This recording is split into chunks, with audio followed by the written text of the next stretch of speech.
guys tonight about what things are going on in Columbia on the issue of parental rights. So Moms for Liberty is a nonpartisan organization that's dedicated to protecting parental rights at all levels of government.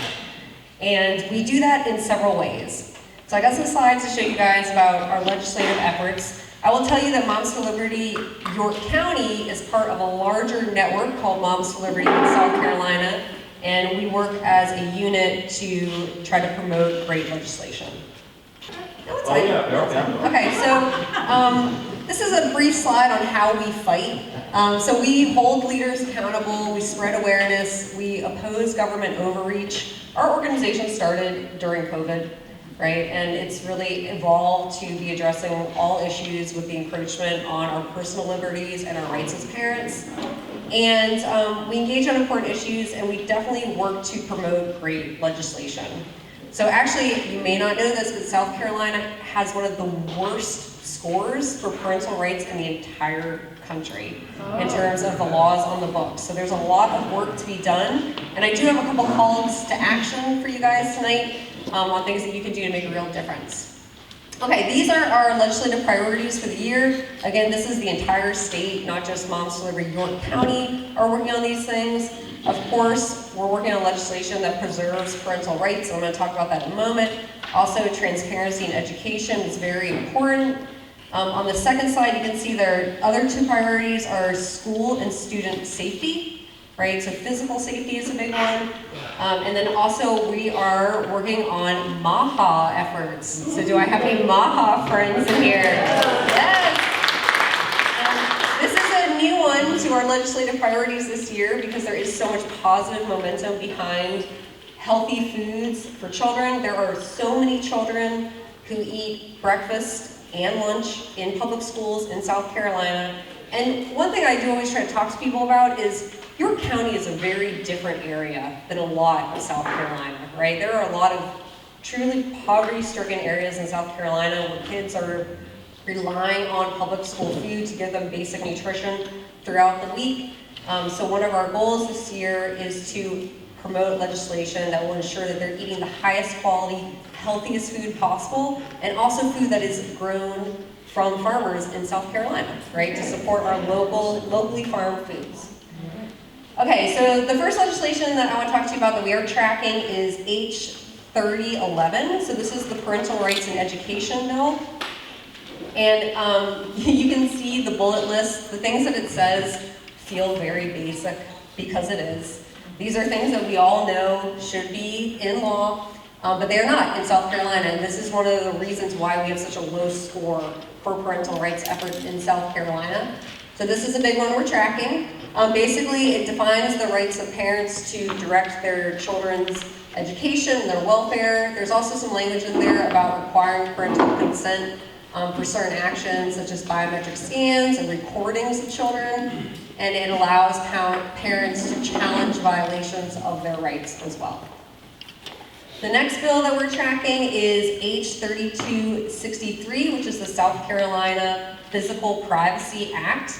So this act defines bathrooms and locker rooms as spaces that should be protected by biological gender, right?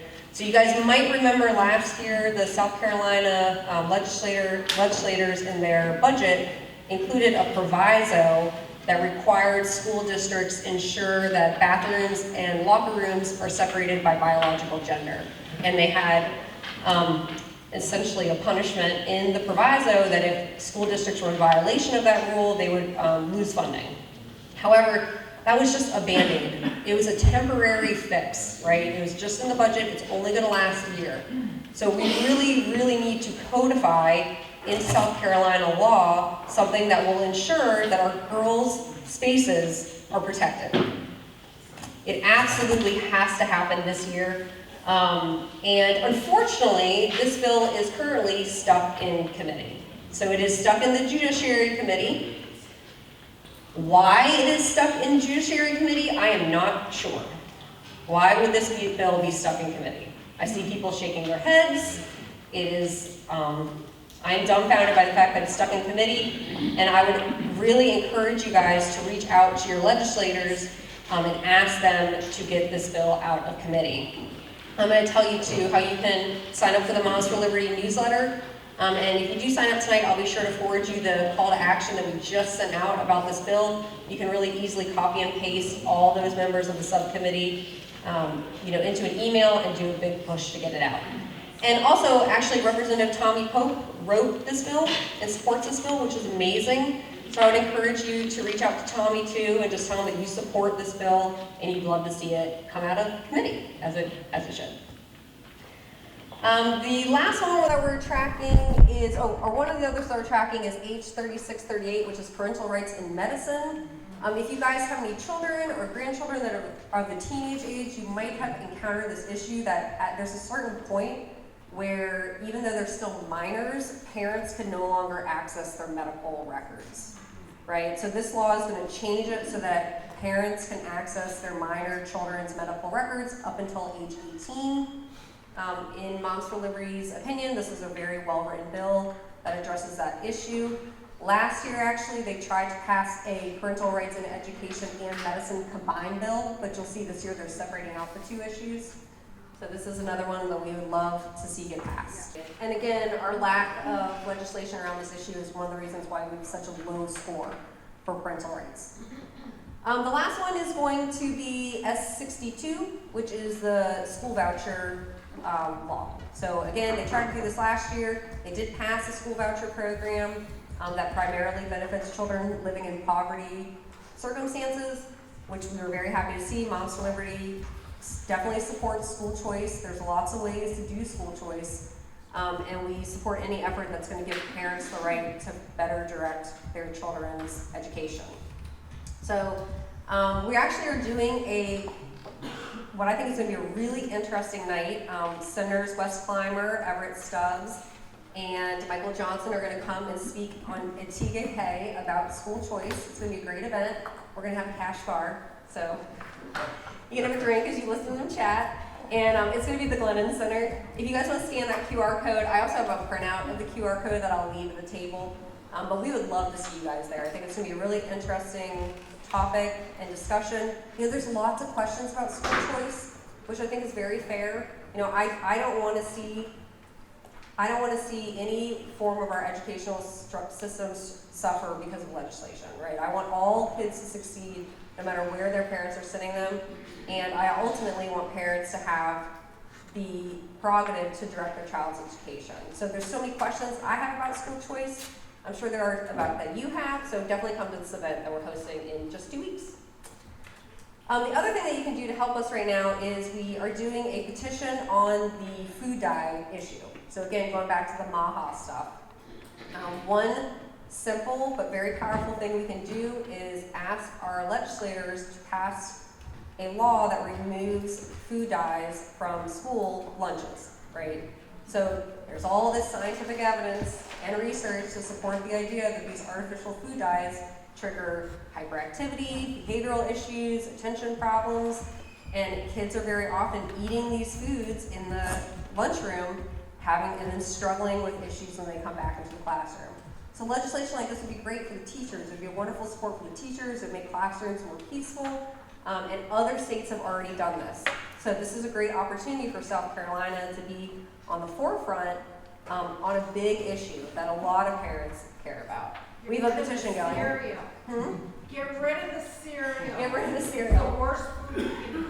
Hey, I'm a steak and eggs for breakfast kind of woman, so I agree with you. But at the very least, we shouldn't be like sucking down strawberry flavored milk with 30 grams of sugar at lunch, right? And then putting our little 6-year-olds back in the classroom and telling them to sit still and concentrate. Yeah, because it's not just the red dye.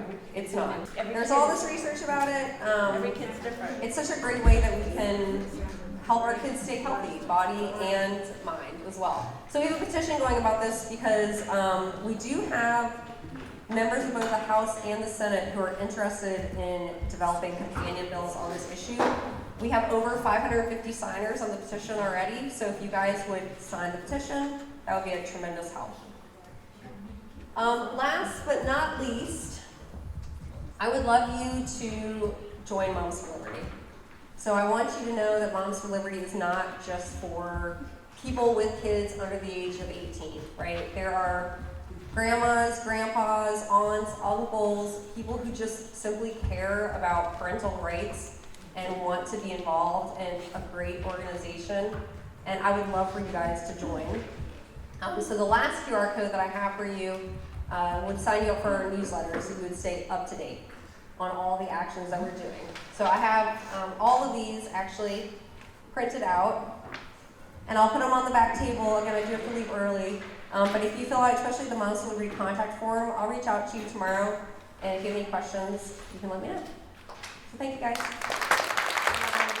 Okay, so again, I am running for first vice chair. I would be honored to have your vote when we do elections.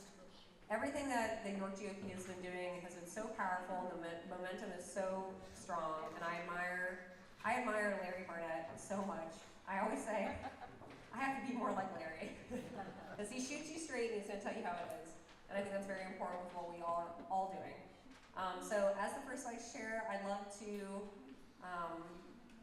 bring even more great people into the organization. There's so many young, liberty-minded families and parents, and they would love to be a part of what you guys are doing. So I'd love to help bring them in, recruit new members, stay strong, stay focused on our mission of getting great people elected.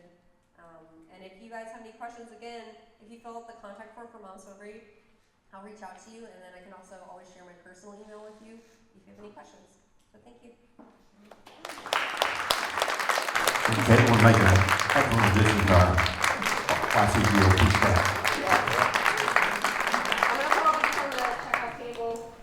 Please sign the petition. I would love for you guys to come to the school choice event. And thank you again. Thank you.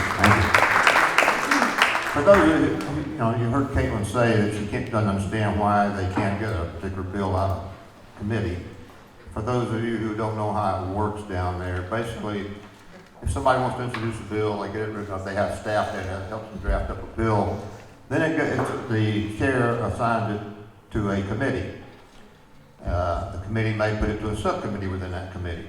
Nothing ever gets out of that subcommittee or that committee unless the chair wants it to come out. If the chair is not for that bill, it will never get out of subcommittee or committee. If the committee chair doesn't want it out, it may never get out. So unless they're for it, it's not going to come out. Yes, One Liz. person holding it up, Larry.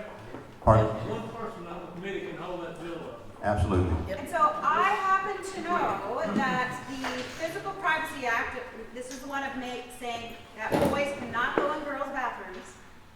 The chairman of that committee is Weston Newton, and I'd be happy to share his phone number because emails don't work. I hear this all the time. Emails don't work, but if you call the office and leave a message to say we want to see this bill start moving, we need to see it get out of committee, he will get that message. That's 3263. That is 3263, and I'd be happy to. 3253, 3263. 3263. House or Senate? House. Should we put it up on the screen? Just read it out. I don't know. Okay, I can read it real slow if that's okay with you. Okay. Okay. His Columbia. Listen, you want to come up here to the mic so they can hear you? I got a mic up here. Yeah, too. The name and number. All right, so his Columbia, this is for Representative Weston Newton. Make sure you thank him for all his hard work. And his Columbia office number is 803 734 3120. I'm going to read it again. This is his Columbia office. It is 803 734 3120. And if you think he's home for the weekend and you want to call him at his home office in Bluffton, their area code is 843. It's important that they hear from you. 706 6111. Does anyone need to hear it again? Yes.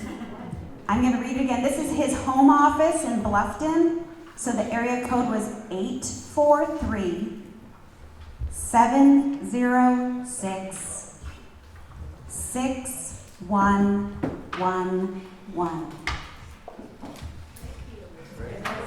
Thank you, Elizabeth. All right. In regard, you do need to contact your elected House or Senator if these things are going on. But I can tell you that in a lot of cases, there's very little they can do. You can go to Jackie and say, I want this bill to come out of committee. She can't do anything about that. Only the leaders in the House, the Speaker Pro Tem, and the committee chairs are the only ones that can get that bill out. And at some point, we have to start calling them. They're the focus. It doesn't hurt to let your representative know what you want, because they can't help. But in a lot of cases, we've got to go to the chair or the chair of the committee or the Speaker of the House. Is that the chair of committee, is that Weston? He's chair of the which committee, Elizabeth? He's chair of one of the committees. Okay. Now, we send out, I'm sure you've seen it, we send out a lot of emails, not as much here recently. When bills are coming up and we think they ought to be voted for or against, we send out emails asking you to contact your representative or the speaker or whomever. In the past, we've only done it by email. We did not have ability to text these things out. A lot of times we got word, we got to act within an hour to start calling, because they bring these things out of committee all of a sudden, you don't know it, and it starts happening fast. We have people that are watching what's going on down there, and we get word. We now, because we retain CAD advocates back there, is now helping us with our database and our email and our text. We are now set up so we can text. It does cost money if we text, so we're going to do it on a selective basis. But within the next few weeks, you'll see us you'll start getting text messages from us about some of these bills that are going on down there. So be expecting that. Okay, all right. Next, Larry Bird's going to talk about some of the legislative issues that are going on down there. Come on up, Larry. Yeah, I'm going to give a legislative update. I'm Larry Bird, and I'm with the Fort Bill Local Initiative, and we're a faith-based organization that stands for liberty and justice for all. We stand for the Constitution and Bill of Rights. We also stand for small government and less regulation. And we meet on the first and third Tuesdays of the month. But we support the GOP. We believe it's time to unify to help save the state. We also support the Freedom Caucus, Bonds for Liberty, Republican Women's Rising, and other groups that push conservative and ethical legislation. Now, legislative update. We need to push righteous legislation. That's all we hear about, right? We need to push for excellence. We're tired of mediocrity. We're settling for mediocrity in some of these bills. When they go to conference committee, what happens? They come out with nothing. We need some strong bills. We need some statespeople to run this legislature. You know that. We need some good people in there. And we need unity. We cannot get by with mediocrity anymore. No more. We've got to stand for excellence. You know that. How do we do that? We push.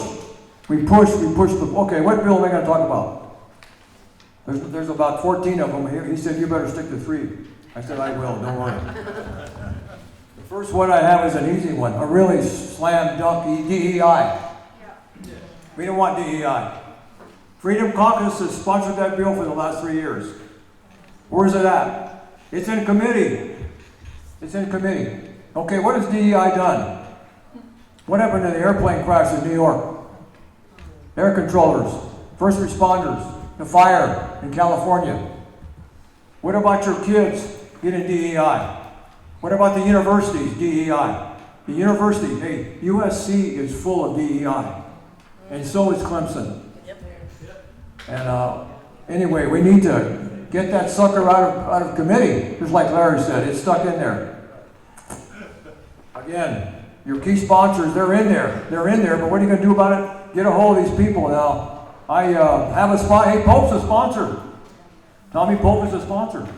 Yeah. Guffey's a sponsor. Many others. And the Freedom Caucus, of course. But we got to get them off there, get them going. Anyway, make sense? Anyway, DEI is an easy one. Slam dunk. This is when we need to push ASAP because budget week starts The in 10th? another week. And Yeah. I think they're trying to wait till after budget week so that they can put things in proviso that are DEI that then have to be upheld by the law. Another year. And another thing, proviso. Hey, a year, that's all it is. It's just like a executive order, right? Yes, sir. I thought Trump did an executive order, did away with DEI everywhere. So what are we worried about it in the state? Because the state's on their own. The state has not bought into Well, he that. already told the main governor he wasn't going to give any federal money. Well, we're going to find out. No, you got a good point there. That's an executive order though, that also got codified, so we thing is, we've got to codify that bill. Yes, sir, yeah, that's a good point, Swain. I was asking myself, what's this legislature gonna do? What do they stand for? Do they back Trump? Do they back liberty? Anyway, you know how I feel. Any more questions about DEI? That's a slam dunk. We don't need it. Yes. Do you know who's the committee chair? This is held up in committee. I don't have the. I think Tommy It's Pope. in the- Tommy Pope. I don't have a. Look at Pope. I mean, Pope's your guy. Tommy Pope, yeah. I mean, let's get him. I mean, we need to get this sucker off the books. And in our schools and everything else. Corporate America is just, it's there. It's right there. They teach it. Anyway, it failed. If it was working, fine. But racism has to be dealt with somewhere, but that's not the way. Do we have a bill number? Yeah, we sure do. It should be up there. 3927? 3927H? Yes. House Judiciary. That's where it's stuck. It's where it's stuck. You can look at the House Judiciary Committee, and you can get the chairman right there and rock and roll. Anyway, I think that takes care of that one. The next one is the energy bill. This one's dear to Larry Barnett's heart. I took it away from him. No, I'm just kidding. How about H 3309? Why do we need a good energy policy in South Carolina? We are a growing state. We have nuclear. Yes, we have nuclear. Now, then what? There's a proposal to what? To build a gas-fired electric plant. Yes, that's a good proposal. But right now, sustainability of our energy is not that stable. We have to import our natural gas. We don't produce natural gas. And I don't like that. I mean, how about coal? Some people don't like coal, but the thing is, we need an energy policy. And they're talking about these nuclear modules to produce energy. Nuclear module, little module. They're not going to be productive until 2030. So we need a viable energy policy. Where I come from, they're going to schedule brownouts in the state of New Mexico. Could that happen in South Carolina? Yeah. Tell that to one of your legislators. They'll laugh at you. The thing is, we need a good, solid energy policy. But the thing that bothers me about this thing right here is Santa Cooper is going to be run by the government. The government's going to run this. That bothers me. What do you think about the cost of this thing? Anyway, 3309. Now, anybody else have any questions about anything to add on that one? That one got me pretty good. I could go on and on and on. And some of your, let's see, who sponsored that bill? My gosh, I got him right here. Smith, Gatch, I never heard of these. Pope, Newton, Wooten, Robbins, Mitchell. There's a bunch of them. Anyway, that's a bill we need passed. We do. Or it's stuck. Okay, I only have any questions on that. I hope I'm. Absolutely. Yes, it's stuck. Okay, where's it stuck at? What have I got here? I got one left. One more bill. And this one here is, I did some research today. It blew me away. S-244. What about that bill? Does everybody know about that bill? It's supposed to be tort reform. I did some research. There's competition to get that bill passed between the insurance industry. You have legislators that have liquor establishments. They have restaurants, and you have legislators that profit from car wrecks. Now, it's back and forth. It's back and forth. It's back and forth. S-244. Wes Clymer, I talked to him. He said, Larry, I'm going to have another bill. What are you talking about? We're going to pass another bill. That's real tort reform. We talked to him a couple of days ago. Now listen, I can't really say what's going to be in this bill. What is 244? It's supposed to be what? Liability, what? It's supposed to be tort reform for small business, including liquor establishments, restaurants who serve liquor. Okay. Where's the liability right now? It's at the business expense right now. Something happens, you get hurt, having a good time on these sports bars, guess who's liable? The owner. There's a lot of bars going out of business. We like our liquor, we like our liquor. I'm not saying excess drinking, but people like to have a good time. And the thing is, they need to protect their small business. Does that make sense? Example, 100% payout to defendants, even if owners were only 20% to blame. 100% payout. How would you like to have that business? Anyway, it's a gamble, but the bill's supposed to fix this, but it's a very, very confusing bill. Wes Clymer's going to be here next month, I think. I don't think it'll be passed by then. The thing is, we need to talk to Wes and talk to some of your people in the legislature right now. Find out what that bill really stands for. Who's it going to protect? Who's going to pay the bill at the end? You and I are going to pay more for liquor and more for food when you go to an establishment like that. But the thing is, the small businesses are going out of business. We need that thing passed. And again, for righteousness, and somebody's making some money. Is there any conflict of interest of anybody serving the legislature? I didn't say that. Anyway, God bless you. Thank you very much. Thank you, Larry. For those of you who don't know, Larry mentioned Tommy Pope a couple times. He was watching a couple of bills. Tommy is the Speaker Pro Tem. There's 3 officers in the House in Columbia. 3 people who are officers in the House. Tommy Pope is one of them. The Speaker is an officer. Speaker Pro Tem is an officer, and the Majority Leader, Hyatt, is an officer. So just keep that in mind. I do like energy. I let Larry talk about that. I'm an engineer. I spent 40 years working on energy-related products. I know a little about it. It scares me that we got 40% of our legislature down there in the House and Senate are attorneys. So we've got attorneys deciding what we're going to do energy-wise, and that concerns me quite a bit. Nothing I can specifically do about that right now.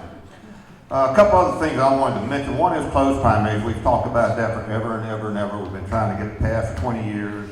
Everybody wants closed primaries except the people that are elected in Columbia.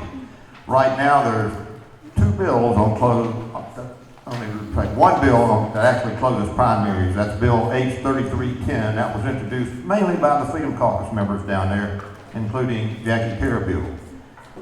Tommy Pope and Brandon Guthrie and some of the other people down there introduced another bill, H-3643, that Drew McKissick is trying to pass off as a closed primary bill. And all it does is allow people to sign. You can register as a Republican and you can register as a Democrat. But if you don't register, you can vote in either primary. You can still vote in a Republican primary. So the bottom line is, people aren't going to register. They're going to still vote whichever primary they want. And around here, it's usually the Republican primary because that's who's going to win. So they pick the most liberal Republican. The Democrats go vote for the most liberal Republican. So we want our primaries closed. And I don't know if it's ever going to happen. We need to keep pushing for that. One other thing I wanted to mention, they are talking about Doge in Columbia, naturally. But their plan is that the governor will appoint 3 people, the president of the Senate will appoint 3 people, the Speaker of the House will appoint 3 people. That'll form a committee. The committee will be headed by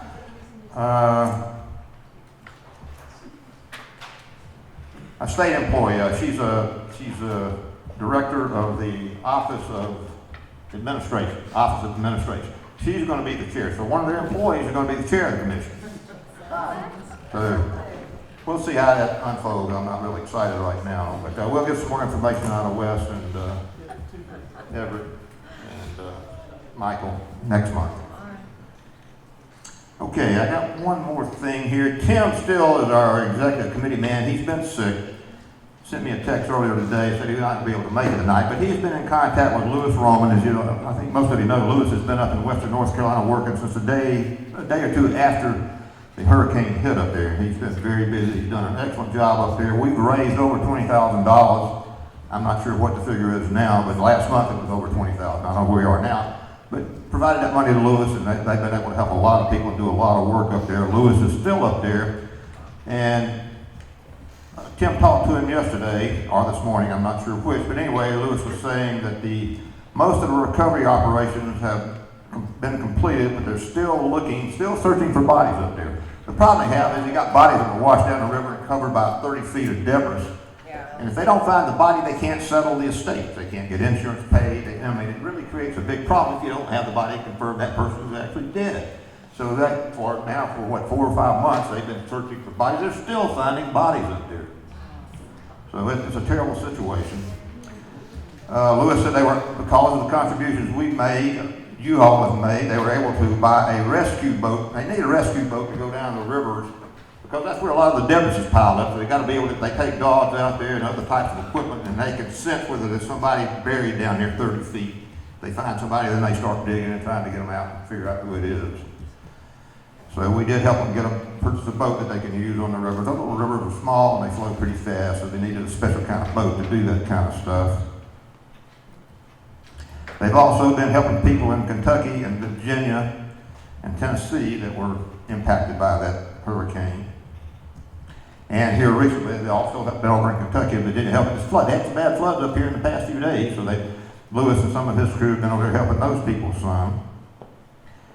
Most of the people in western North Carolina have been moved from tents into campers. There are still several groups associated with Lewis who are building houses for victims. The Department of Transportation and Army Corps of Engineers have really stepped up their activity since President Trump came into office.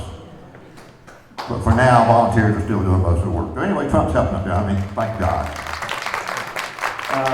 Hey everybody, Scott Anderson. I'm the EC at Steel Creek Precinct, and I've been so for 2 years. We got the precinct organized last time around, and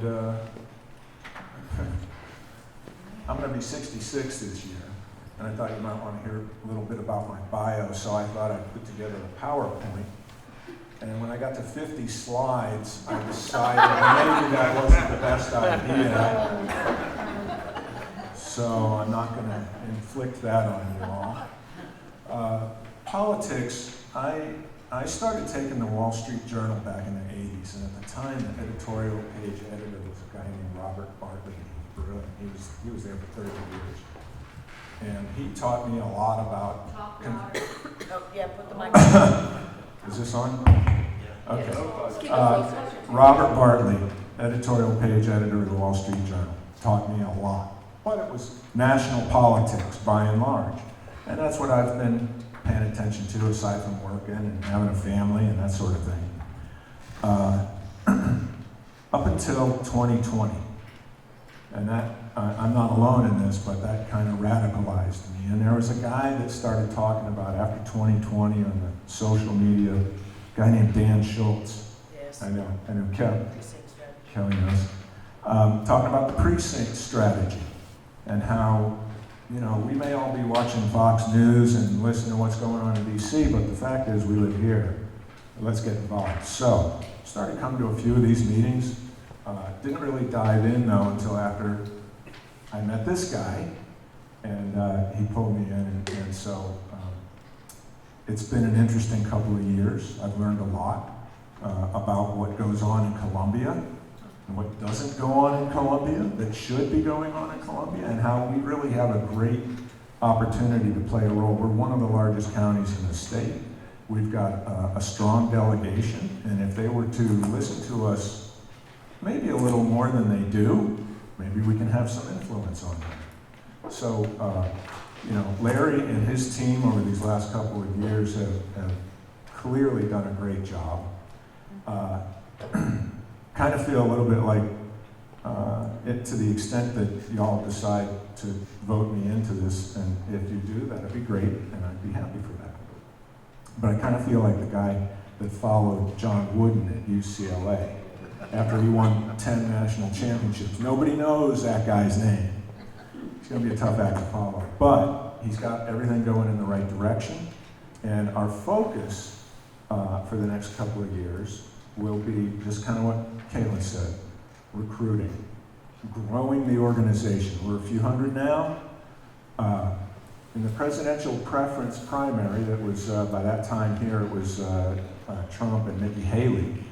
24,000 people in our county voted for Trump.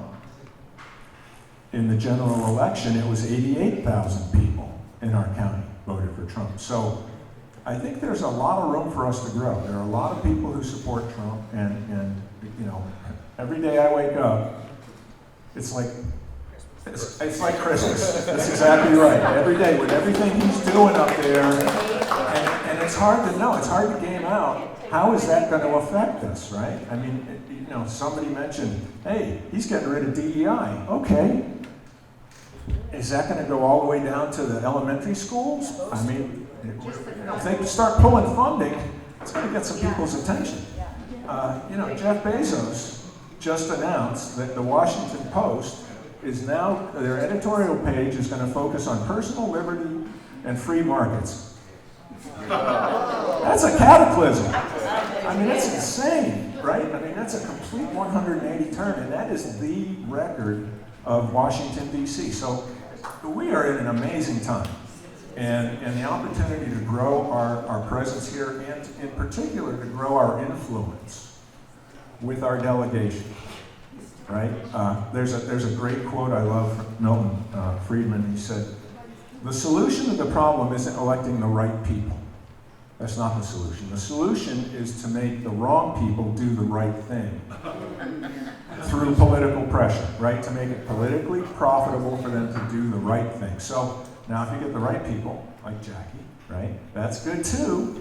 But so that's kind of how I see what we're going to try to do over this next couple of years. Yes, sir. The delegation are here tonight. Only Jackie was here, as far as I know.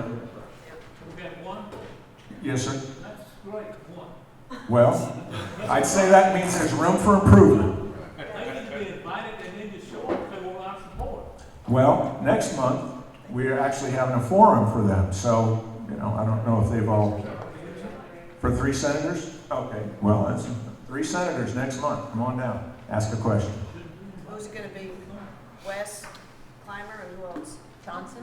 Johnson and Stubbs, I would expect. I don't think Senator Peeler comes to our events, right? Okay. So, Is that for here? it is. It's not the same office for Liberty one, is it? No. Right. Right. Okay. So that's a little bit about me and what I think about where we might go in the next couple of years. Questions? No, I got one. Oh, okay, Swain. Who is John Dahl? I read that when I was 17. You got my vote. I read it when I was 17, man. It's a great book. All right. Are we good? Is that brief enough? Because I've got more. I got a lot to say, Larry. Yeah, when you're here.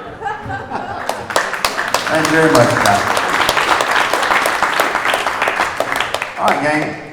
We have one other guest here who's going to just speak briefly. Tentatively, we got people running for state chair also. We're going to elect state officers in May. When we go to the state convention on May the 3rd, we're going to be electing state officers, state chair, first vice chair, treasurer, and so forth. Our plan is to have candidates that are running for state offices to be at our April meeting. So, I've tended, one of them's here tonight. She's going to just introduce herself. But if our plan goes through, she'll be back up here in April, and we'll have all the candidates for chair and vice chair here. And we're going to videotape it and put it on YouTube so everybody around the state can see it. We may even try to, people have asked about live streaming. I don't know how we're going to, we need to look into the live streaming. We're going to try to do that at some point. Okay, Barbara. Good evening, I'm Barbara Arthur, and I just gave myself 2 minutes on my timer. In 1959, Castro seized control of the island of Cuba. In 1965, the U.S. enacted the Freedom Flights. In '66, my dad applied to leave the island. Immediately, he was sent to a labor camp where he served for 3 years, cut sugar cane for 3 years. In '69, the visas came, but Castro withheld my mother and 3 siblings, and we were separated for 23 years. I lived a very difficult life, but in 1993, I set up a throne in my heart, and I asked the King of Kings to come and take his rightful place in my life. He didn't become just my savior, he became my Lord, which means master. Fast forward 2020, I saw our cities burning and the media saying it's the summer of love and peaceful protests. And I'm wondering what is going on in our world, and I started doing research, and what I found was not good. I could see Marxism and communism being used from our elected leaders on American citizens, and I saw what the media was doing, and I was very concerned because remember how communism, Marxism affected my family personally. And I felt a duty to tell American citizens that the unseen enemy is communism. And at that time, a door was open for me to run for Congress when Tom Rice voted to impeach Donald Trump. And I ran like my children's life depended upon it. Before I filed, I called Mr. McKissick, the current chair, and he told me that I was running for the right reasons, but that they did not get involved in primaries. Nothing could be further from the truth. Nonetheless, I ran very, very hard. I literally wore out a pair of Dansko sandals, which are nurses' shoes. I wore out the cushioning. Today I am running for state party chair because I do not like what I am seeing in my party. I am a Republican. In my heart, I am a Republican because it's supposed to be the party of freedom. The party where your vote is not stolen, which is what I have been experiencing at our state convention. I do not like the Marxist tactics that are being used by our leaders at the SCGOP towards Republicans. And I do not like that our elected leaders have hired the Boston Consulting Group. The Boston Consult to influence our legislation. The Boston Consulting Group, if you go on the webpage, it says Strategic Partners to the World Economic Forum. Owned by Klaus Schwab, who is a Marxist communist who is working with China. This is who is here in South Carolina because of our elected officials, and we have a Republican majority. That concerns me. So I want to run to change that. I do believe in recruiting good people, and you do that, and I think putting pressure on the ones that we have now is a wonderful idea. But I believe that we need to recruit people who accurately represent our values, that we may trust them again. South Carolina is the Bible Belt. We need righteous leaders leading us in a righteous manner. And I also want to target the youth. I want to target young Republicans and train them on Marxist tactics, their ideology, and their goals, because Republicans don't know it, our youth don't know it, and they are being trained in Marxism in schools and they don't even know that. 2 minutes is a very long time. I still have a few seconds, don't I? There you go. Thank you all very much. Thank you, Bob. I hope to see you back again.